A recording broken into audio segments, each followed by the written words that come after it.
ಹರೇ ಶ್ರೀನಿವಾಸ. ಇಂದಿನ ನುಡಿಮುತ್ತು ಸಂತೋಷ ನಮ್ಮೊಳಗೆ. ಮನುಷ್ಯನ ಬಾಳಿನಲ್ಲಿ ದುಡ್ಡಿದ್ದರೆ ಮಾತ್ರ ಸಂತೋಷವೆಂಬುದು ಅರ್ಥವಲ್ಲ. ಅದರ ವಿರುದ್ಧವಾಗಿ ಆ ದುಡ್ಡು ಕಾಯುವುದು ಮತ್ತೆ ಬೇರೆ ಉದ್ಯೋಗಗಳಲ್ಲಿ ವ್ಯಯಿಸಿ ಅದರ ಜಮಾ ಖರ್ಚು, ಲಾಭ ಹಾನಿಗಳ ಚಿಂತೆಯು ಅದರ ಹಿಂದೆಯೂ ಸಾಕಷ್ಟು ಇರುತ್ತದೆ. ನೀತಿ ಧರ್ಮದ ಆಚರಣೆಯನ್ನಿಟ್ಟು ಮಕ್ಕಳನ್ನು ಸಂಸಾರ ಸಾಗಿಸಲು ಮಾನದಿಂದ ಬಾಳುವೆ ಆಗುವಷ್ಟು ದುಡ್ಡಿದ್ದರೆ ಆ ಮನುಷ್ಯ ಶ್ರೀಮಂತನೇ ಎಂದರ್ಥ. ನಮ್ಮ ಮಾತು ನೋಟದಲ್ಲಿ ಪ್ರೇಮವಿರಬೇಕು. ಮೃದು ಮಾತುಗಳಿಂದ ನಿಷ್ಕಪಟ ಪ್ರೇಮದಿಂದ ವ್ಯವಹರಿಸುತ್ತಿರಬೇಕು. ಸಂಸಾರ, ಮಕ್ಕಳು, ವ್ಯಾಮೋಹ ನಮಗೆ ಸಹವಾಸದಿಂದ ಬಂದದ್ದು. ಅದರಂತೆಯೇ ಅಖಂಡ ನಾಮಸ್ಮರಣೆ ಸಹವಾಸದಿಂದ ಭಗವಂತನಲ್ಲಿಯೂ ವ್ಯಾಮೋಹ ಕ್ರಮೇಣವಾಗಿ ಉಂಟಾಗುತ್ತದೆ. ದೇವಸ್ಥಾನ ಒಂದೇ ದೇವರಿರುವ ಸ್ಥಳವಲ್ಲ. ಅದೊಂದು ಸಾಮಾಜಿಕ, ಸಾಂಸ್ಕೃತಿಕ, ಧಾರ್ಮಿಕ ಬಾಂಧವ್ಯಗಳನ್ನು ಬೆಳೆಸಿಕೊಳ್ಳಲು ಇರುವ ಸ್ಥಾನ. ಅದಕ್ಕೆಂದೇ ನಾವು ಹಬ್ಬ ಹರಿದಿನ ಸ್ವಾಮಿಗಳ ಆರಾಧನೆ ವೇಳೆಯಲ್ಲಿ ತಪ್ಪದೇ ದೇವಸ್ಥಾನಕ್ಕೆ, ಮಠಗಳಿಗೆ ಹೋಗುತ್ತೇವೆ.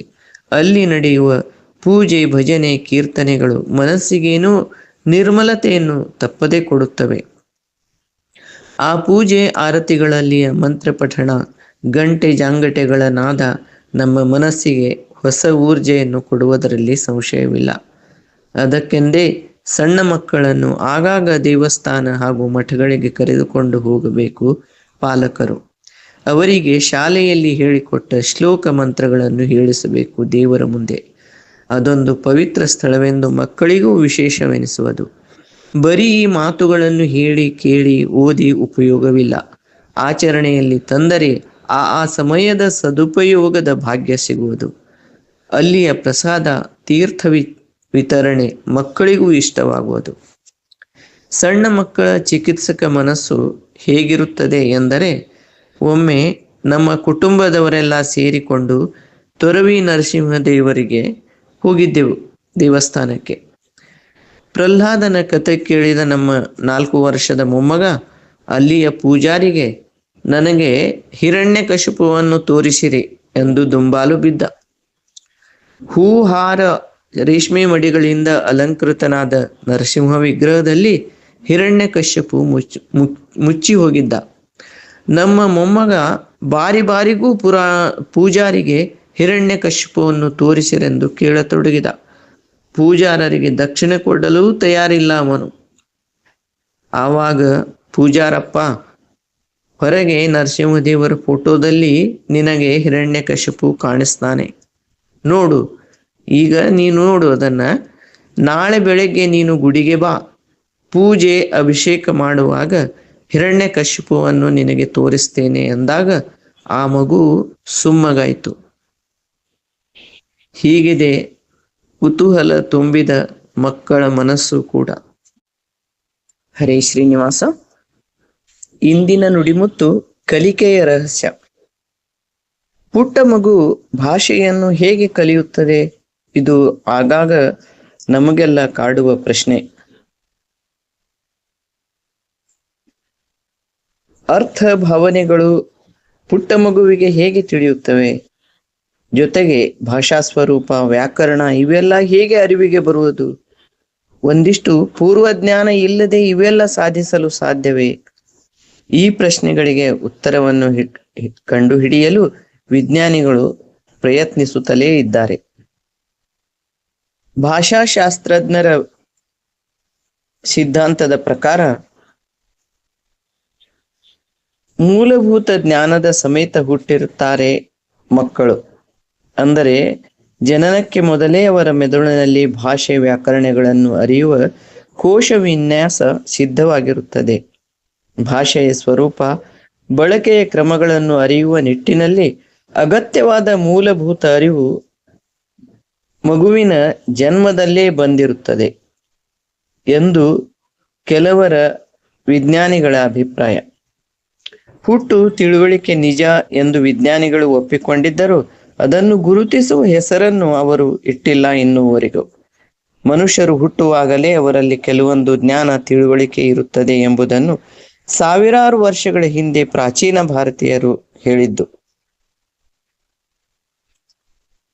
ಅದೆಲ್ಲ ತಮ್ಮ ಸಂಶೋಧನೆ ಎಂದು ಬಿಂಬಿಸಿಕೊಳ್ಳುವ ಅನೇಕ ವಿಜ್ಞಾನಿಗಳೂ ಇದ್ದಾರೆ. ಆದರೆ ಹಿಂದಿನ ಋಷಿಗಳು ಆ ಬಗೆಯ ಪೂರ್ವಜ್ಞಾನವನ್ನು ಪೂರ್ವ ಸಂಸ್ಕಾರ ಎಂದೇ ಕರೆದಿದ್ದರು. ಅದರ ಪ್ರಕಾರ ಎಲ್ಲ ಮಾನವರಿಗೂ ಕೆಲವೊಂದು ಪೂರ್ವ ಸಂಸ್ಕಾರ ಸಾಮಾನ್ಯವಾಗಿಯೇ ಇರುತ್ತದೆ. ಜೊತೆಗೆ ಒಬ್ಬೊಬ್ಬರಲ್ಲೂ ವಿಭಿನ್ನ ಸಂಸ್ಕಾರಗಳು ಇರುತ್ತವೆ.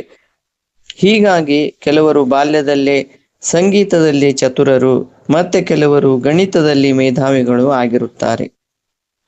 ಒಂದಕ್ಕಿಂತ ಹೆಚ್ಚು, 2, 3 ಹೀಗೆ ಎಣಿಕೆಯ ಸಂಸ್ಕಾರವು ಹುಟ್ಟಿನಿಂದಲೇ ಬಂದಿರುತ್ತದೆ. ಭಾಷೆ, ಆಲೋಚನೆ ಇವೆಲ್ಲ ಕೇವಲ ಮನುಷ್ಯರಿಗೆ ವೈಶಿಷ್ಟ್ಯವಲ್ಲ. ಎಲ್ಲ ಪ್ರಾಣಿಗಳಿಗೂ ತಮ್ಮದೇ ಆದ ಸಂಪರ್ಕ ಸಂವಹನ ಕ್ರಮ ಇದ್ದೇ ಇದೆ. ವಿಭಿನ್ನ ಭಾವನೆಗಳನ್ನು ವ್ಯಕ್ತಪಡಿಸಲು ನಾಯಿ ಬೇರೆ ಬೇರೆ ತರಹ ಬೊಗಳುತ್ತದೆ. ಗಿಣಿ ನಾವು ಹೇಳಿದ್ದನ್ನೇ ತಾನು ಹೇಳುವ ಸಾಮರ್ಥ್ಯ ಪಡೆದಿದೆ. ಚಿಂಪಂಜಿಗಳು ಸನ್ನೆಯ ಮೂಲಕ ಬಗೆ ಬಗೆ ಧ್ವನಿಗಳ ಮೂಲಕ ಭಾವನೆಗಳನ್ನು ವ್ಯಕ್ತಪಡಿಸುತ್ತವೆ.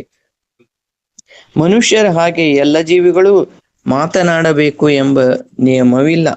ಕಾಗೆ ಕೂಡ ಕಾಕಾ ಭಾಷೆ ನಮಗೆ ತಿಳಿಯುವುದಿಲ್ಲ, ಆದರೆ ಇತರ ಕಾಗೆಗಳಿಗೆ ಅದು ತಿಳಿಯುತ್ತದೆ. ಇಲ್ಲಿ ಆಹಾರ ಇದೆ, ಬನ್ನಿ ಎಂದು ಅವುಗಳನ್ನು ಕರೆಯುವಂತೆ ಭಾವಿಸಿ ಅವು ಹಾರಿ ಬರುತ್ತವೆ. ಅವುಗಳ ನೈಸರ್ಗಿಕ ಬದುಕು ನಡೆಸಲು ಬೇಕಾದ ಸಂವಹನ ಶಕ್ತಿ ಭಗವಂತ ಅವುಗಳಿಗೆ ಕೊಟ್ಟಿದ್ದಾನೆ. ಎಷ್ಟೋ ಪ್ರಾಣಿಗಳಿಗೆ ಭೂಕಂಪ ಸಂಭವಿಸುವುದು ಮೊದಲೇ ತಿಳಿದಿರುತ್ತದೆ. ಈ ಶಕ್ತಿ ಮನುಷ್ಯನಿಗೆ ಇಲ್ಲ. ಅಂತಹ ಪ್ರಾಣಿ ಪಕ್ಷಿಗಳ ನಡವಳಿಕೆಯನ್ನು ಗ್ರಹಿಸಿಯೇ ನಾವು ಊಹಿಸಬೇಕು. ಹಾಗೆಯೇ ಎತ್ತರದಲ್ಲಿ ಸಾವಿರಾರು ಕಿಲೋಮೀಟರ್ ಹಾರುವ ಪಕ್ಷಿಗಳಿಗೆ ಒಂದು ಖಂಡದಿಂದ ಮತ್ತೊಂದು ಖಂಡಕ್ಕೆ, ಒಂದು ಸ್ಥಾನದಿಂದ ಮತ್ತೊಂದು ಸ್ಥಾನಕ್ಕೆ ದಾರಿ ಹೇಗೆ ತಿಳಿಯುತ್ತದೆ? ಮನುಷ್ಯನಿಗೆ ಹಾಗೆ ಅಲ್ಲ. ಯಂತ್ರಗಳ ನೆರವಿಲ್ಲದೆ ಅಂತಹ ಶಕ್ತಿ ಇಲ್ಲ. ಅದರಿಂದಲೇ ಬ್ರಹ್ಮಾಂಡ ಹಾಗೂ ಮಾನವನ ಮೆದುಳು ಇವೆರಡೂ ವಿಜ್ಞಾನಿಗಳ ಪಾಲಿಗೆ ಯಾವಾಗಲೂ ದೊಡ್ಡ ಸವಾಲೇ ಆಗಿರುತ್ತವೆ. ಹೀಗಾಗಿ ಈ ಎರಡರ ಬಗ್ಗೆಯೂ ಸಂಶೋಧನೆಗಳು ನಿರಂತರವಾಗಿಯೇ ನಡೆಯುತ್ತಿವೆ. ದಿನದಿನವೂ ಹೊಸ ವಿಷಯಗಳು ತಿಳಿದು ಬರುತ್ತವೆ. ಹರೇ ಶ್ರೀನಿವಾಸ. ಇಂದಿನ ನುಡಿಮುತ್ತು ಮೇಲಿನವನ ಲೆಕ್ಕ. ಮಂದಿಗೆ ಅಂಜದಿದ್ದರೂ ಮನಸ್ಸಿಗೆ ಅಂಜು ಎಂಬುದೊಂದು ಮಾತು. ನಮ್ಮ ಮೃತ್ಯುವಿನ ನಂತರ ನಮ್ಮ ಪಾಪ ಪುಣ್ಯದ ಲೆಕ್ಕ ಮೇಲಿನ ಲೋಕದಲ್ಲಿ ಆಗುತ್ತದೆ. ಮೇಲಿನವನು ಪಾಪ ಪುಣ್ಯದ ತಕ್ಕಡಿಯಲ್ಲಿ ನಮ್ಮ ಲೆಕ್ಕವನ್ನು ಇಟ್ಟಿರುತ್ತಾನೆ. ನಾನು ವಾಟ್ಸಾಪ್ನಲ್ಲಿ ಓದಿದ ಒಂದು ಕಥೆಯ ಪ್ರಸಂಗವಿದು. ನಮ್ಮೆಲ್ಲರ ಜೀವನಕ್ಕೂ ಅನ್ವಯಿಸುತ್ತದೆ. ಒಂದು ದಿನ ಬೆಳಿಗ್ಗೆ ಅಂಗಡಿ ತೆರೆಯುತ್ತಿದ್ದ ಒಬ್ಬ ವ್ಯಾಪಾರಿಯ ಬಳಿ ಒಬ್ಬ ಸ್ತ್ರೀ ಬಂದಳು. ಸಾರ್, ಇಲ್ಲಿದೆ ನಿಮ್ಮ 10 ರೂಪಾಯಿ ಎಂದಳು. ವ್ಯಾಪಾರಿ ಆಶ್ಚರ್ಯದಿಂದ ಕೇಳಿದ, 10 ರೂಪಾಯಿ ನಾ ಯಾವಾಗ ನಿಮಗೆ ಕೊಟ್ಟೆ ಎಂದ. ಆಕೆ ಹೇಳಿದರು, ನಿನ್ನೆ ಸಂಜೆ ನಾನು 100 ರೂಪಾಯಿ ಕೊಟ್ಟು ವಸ್ತುಗಳನ್ನು ಖರೀದಿಸಿದೆ.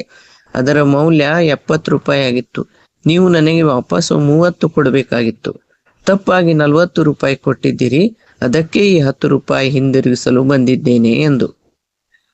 ವ್ಯಾಪಾರಿಯ 10 ರೂಪಾಯಿಯನ್ನು ಗೌರವದಿಂದ ಕಣ್ಣಿಗೆ ಒತ್ತಿಕೊಂಡು ನಗದು ಪೆಟ್ಟಿಗೆಯಲ್ಲಿ ಇಟ್ಟ. ನಂತರ ಕೇಳಿದ, ತಂಗಿ, ವಸ್ತು ಖರೀದಿಸುವಾಗ 5ಕ್ಕೂ ಬೆಲೆ ಕಡಿತಕ್ಕೆ ಕೇಳಿದ್ದೀರಿ, ಅಂದರೆ 5 ರೂಪಾಯಿ ಕಡಿಮೆ ಮಾಡ್ರಿ ಅಂತ. ಈಗ 10 ರೂಪಾಯಿ ಹಿಂತಿರುಗಿಸಲು ಇಷ್ಟು ದೂರ ಬಂದಿದ್ದೀರಿ, ಯಾಕೆ? ಆಕೆ ಶಾಂತವಾಗಿ ಹೇಳಿದರು, ಬೆಲೆ ಕಡಿತಕ್ಕೆ ಕೇಳುವುದು ನನ್ನ ಹಕ್ಕು. ಆದರೆ ಒಮ್ಮೆ ಬೆಲೆ ನಿಗದಿಯಾದ ಮೇಲೆ ಕಡಿಮೆ ಪಾವತಿಸುವುದು ಪಾಪ. ವ್ಯಾಪಾರಿ ಹೇಳಿದರು, ಆದರೆ ನೀವು ಕಡಿಮೆ ಪಾವತಿಸಿಲ್ಲ. ನನ್ನ ತಪ್ಪಿನಿಂದ 10 ರೂಪಾಯಿ ಹೆಚ್ಚು ಸಿಕ್ಕಿವೆ. ನೀವು ಇಟ್ಟುಕೊಂಡಿದ್ದರೂ ನನಗೇನು ಅಷ್ಟು ವ್ಯತ್ಯಾಸವಾಗುತ್ತಿರಲಿಲ್ಲ. ಅದಕ್ಕೆ ಆಕೆ, ನಿಮಗೆ ವ್ಯತ್ಯಾಸ ಆಗದಿರಬಹುದು, ಆದರೆ ಅದು ನನ್ನ ಮನಸ್ಸಿಗೆ ತೂಕವಾಗುತ್ತದೆ. ಯಾರದೋ ಹಣವನ್ನು ತಿಳಿದುಕೊಂಡೇ ಇಟ್ಟುಕೊಳ್ಳುವುದು ಪಾಪ. ನಿನ್ನೆ ರಾತ್ರಿಯೇ ಬಂದಿದ್ದೆ ನಿಮ್ಮ ಅಂಗಡಿಗೆ, ಆದರೆ ಅಂಗಡಿ ಮುಚ್ಚಿತ್ತು. ವ್ಯಾಪಾರಿ ಕುತೂಹಲದಿಂದ ಕೇಳಿದರು, ನೀವು ಎಲ್ಲಿ ಇರುತ್ತೀರಿ? ಆಕೆ ಹೇಳಿದಳು, ಸೆಕ್ಟರ್ 8ರಲ್ಲಿ. ವ್ಯಾಪಾರಿ ಬೆಚ್ಚಿಬಿದ್ದ, ಏನು 10 ರೂಪಾಯಿ ಹಿಂತಿರುಗಿಸಲು 7 ಕಿಲೋಮೀಟರ್ ದೂರ ಬಂದಿದ್ದೀರಿ ನೀವು, ಅದು ಕೂಡ 2ನೇ ಸಲ. ಆಕೆ ನಗುತ್ತಾ ಹೇಳಿದಳು, ಹೌದು, 2ನೇ ಸಾರಿ. ಮನಸ್ಸಿಗೆ ಶಾಂತಿ ಬೇಕಾದರೆ ಇಂತಹ ಕೆಲಸ ಮಾಡಲೇಬೇಕು ನಾವು. ನನ್ನ ಗಂಡ ಈಗ ಇಲ್ಲ, ಆದರೆ ಅವರು ನನಗೆ ಒಂದು ಮಾತು ಕಲಿಸಿದ್ದರು. ಅದೆಂದರೆ, ಯಾರದೋ ಒಂದು ಪೈಸೆಯನ್ನು ಅಕ್ರಮವಾಗಿ ತೆಗೆದುಕೊಳ್ಳಬೇಡ. ಯಾಕೆಂದರೆ ಮನುಷ್ಯ ಮೌನವಾಗಬಹುದು, ಆದರೆ ಮೇಲಿನವನು ಯಾವಾಗಲಾದರೂ ಲೆಕ್ಕ ಕೇಳಬಹುದು. ಆ ಶಿಕ್ಷೆ ನಮ್ಮ ಮಕ್ಕಳಿಗೆ ಬೀಳಬಾರದು. ಆಕೆ ಹೀಗೆ ಹೇಳಿ ಹೊರಟು ಹೋದಳು. ವ್ಯಾಪಾರಿಯ ಮನಸ್ಸು ಕ್ಷಣಕಾಲ ನಡಗಿತು. ತಕ್ಷಣ ನಗದು ಪೆಟ್ಟಿಗೆಯಿಂದ 300 ರೂಪಾಯಿ ತೆಗೆದು ಸ್ಕೂಟರ್ನಲ್ಲಿ ಹೊರಟು ಸಹಾಯಕನಿಗೆ ಹೇಳಿದರು, ಅಂಗಡಿಯನ್ನು ನೋಡಿಕೋ, ನಾನು ಈಗ ಬರುತ್ತೇನೆ ಎಂದು. ಅವರು ಇನ್ನೊಂದು ಅಂಗಡಿಗೆ ಹೋಗಿ ಪ್ರಕಾಶ್ ಎಂಬ ವ್ಯಾಪಾರಿಗೆ 300 ರೂಪಾಯಿ ಕೊಟ್ಟು ಹೇಳಿದರು, ಇದು ನಿನ್ನದು. ನಿನ್ನೆ ಸರಕು ಕೊಡುವಾಗ ತಪ್ಪಾಗಿ 300 ರೂಪಾಯಿ ನಾ ಹೆಚ್ಚು ತೆಗೆದುಕೊಂಡಿರುವೆ. ಪ್ರಕಾಶ್ ನಗುತ್ತಾ ಕೇಳಿದರು, ಅಯ್ಯೋ, ಇದನ್ನು ನಾಳೆ ನೀಡಿದ್ದರೆ ಸಾಕಾಗಿತ್ತು. ಈಗಲೇ ಬರುವ ಅವಶ್ಯಕತೆ ಏನಿತ್ತು ರಾತ್ರಿಯಾಗಿಯೇ? ವ್ಯಾಪಾರಿ ಹೇಳಿದ, ನಾಳೆ ನಾನು ಇರದಿದ್ದರೆ ನಿನ್ನದಾದ ಹಣವನ್ನು ನಾನು ಉಳಿಸಿಕೊಂಡುವೆನಲ್ಲ. ಮೇಲಿನವನು ಯಾವಾಗ ಲೆಕ್ಕ ಕೇಳುತ್ತಾನೋ ಯಾರಿಗ್ ಗೊತ್ತು. ಅದರ ಶಿಕ್ಷೆ ನನ್ನ ಮಕ್ಕಳಿಗೆ ಬೀಳಬಾರದು. ಈ ಮಾತುಗಳು ಆ ಪ್ರಕಾಶರ ಮನಸ್ಸನ್ನು ಕದಡಿದವು. 10 ವರ್ಷಗಳ ಹಿಂದೆ ಅವರು ತಮ್ಮ ಸ್ನೇಹಿತನಿಂದ 3 ಲಕ್ಷ ಸಾಲ ಪಡೆದಿದ್ದರು. ಆದರೆ ಅದೇ ದಿನದೊಳಗೆ ಆ ಸ್ನೇಹಿತ ವಿಧಿವಶನಾದ. ಆ ಕುಟುಂಬಕ್ಕೆ ವಿಷಯವೇ ಗೊತ್ತಿರಲಿಲ್ಲ. ಆದ್ದರಿಂದ ಯಾರೂ ಹಣ ಕೇಳಲಿಲ್ಲ. ಪ್ರಕಾಶ ದುರಾಸೆಯಿಂದ ಅದನ್ನು ಮರೆ ಮಾಡಿಬಿಟ್ಟಿದ್ದ. ಆ ಸ್ನೇಹಿತನ ಪತ್ನಿ ಇಂದಿಗೂ ಬಡತನದಲ್ಲಿ ಮಕ್ಕಳನ್ನು ಬೆಳೆಸುತ್ತಿದ್ದಳು. ಆದರೆ ವ್ಯಾಪಾರಿಯ ಆ ಮಾತು, ಮೇಲಿನವನು ಯಾವಾಗಲಾದರೂ ಲೆಕ್ಕ ಕೇಳಬಹುದು, ಶಿಕ್ಷೆ ಮಕ್ಕಳಿಗೆ ಬೀಳಬಹುದು, ಈ ಮಾತು ಪ್ರಕಾಶನ ಮನಸ್ಸಿನಲ್ಲಿ ಧ್ವನಿಸುತ್ತಲೇ ಇತ್ತು. 3 ದಿನಗಳ ಅಶಾಂತಿಯ ನಂತರ ಆತ್ಮ ಜಾಗೃತಿಗೊಂಡಿತು. ಅವರು ಬ್ಯಾಂಕಿನಿಂದ 3 ಲಕ್ಷ ತೆಗೆದುಕೊಂಡು ಸ್ನೇಹಿತನ ವಿಧವೆಯ ಮನೆಗೆ ಹೋದರು. ಆ ವಿಧವೆಯ ಪಾದ ಸ್ಪರ್ಶ ಮಾಡುತ್ತಾ ಎಲ್ಲ ಸಂಗತಿ ಹೇಳಿ 3 ಲಕ್ಷ ರೂಪಾಯಿ ನೀಡಿದರು ಆಕೆಗೆ. ಅಕ್ಕ, ಇದು ನಿಮ್ಮ ಗಂಡನ ಹಣ, ನನಗೆ ಮನಃಶಾಂತಿ ಬೇಕಿತ್ತು ಎಂದು ಹೇಳಿದರು. ಆ ವಿಧವೆ ಕಣ್ಣೀರು ಹಾಕುತ್ತಾ ಆಶೀರ್ವದಿಸಿದರು. ಆ ಸ್ತ್ರೀ ಯಾರು ಗೊತ್ತಾ? ಆಕೆಯೇ ಆ 10 ರೂಪಾಯಿ ಹಿಂತಿರುಗಿಸಲು 2 ಬಾರಿ ಬಂದ ಮಹಿಳೆ ಆಗಿದ್ದಳು. ಸ್ನೇಹಿತರೆ, ಈ ಕಥೆಯ ಮರ್ಮ ನಮ್ಮೆಲ್ಲರ ಜೀವನಕ್ಕೂ ಪಾಠವಿದ್ದಂತೆ. ಹರೇ ಶ್ರೀನಿವಾಸ. ನಾಳೆ ಮತ್ತೆ ಭೇಟಿಯಾಗೋಣ.